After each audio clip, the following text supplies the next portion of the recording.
Malaysia Thailand শ্রীলঙ্কার বিপক্ষে প্রথম ম্যাচ হারের পর গ্রুপ পর্বে এ দু দলের সঙ্গে কি দারুণ পারফরমেন্সই না দেখিয়েছে বাংলাদেশের নারীরা। টপ অর্ডারের দিলারা, মুর্শিদা, জ্যোতি সবাই ছিলেন দুর্দান্ত। বোলিং ডিপার্টমেন্টও কুড়িয়েছে প্রশংসা। তবে বড় দলের সামনে আসতেই মুখ থুবড়ে পড়েছে তিলাক্কা রত্নের বাহিনী, হেরেছে লজ্জাজনকভাবে।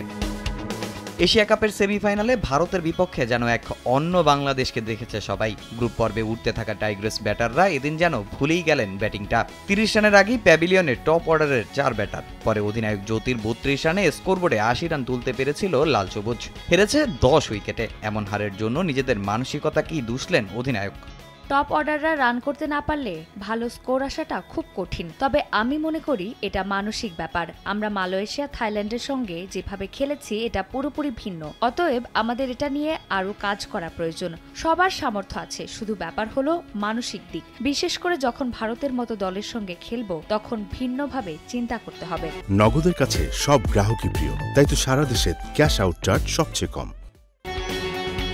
ঘরের মাঠে বিশ্বকাপের আগে এই এশিয়া কাপটাই ছিল নারীদের বড় প্রস্তুতির মঞ্চ।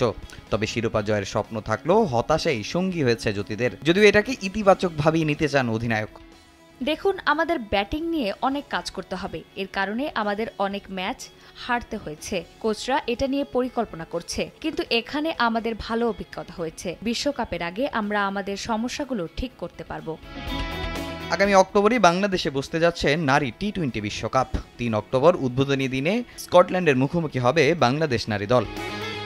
তামিম হোসেন, সময় সংবাদ।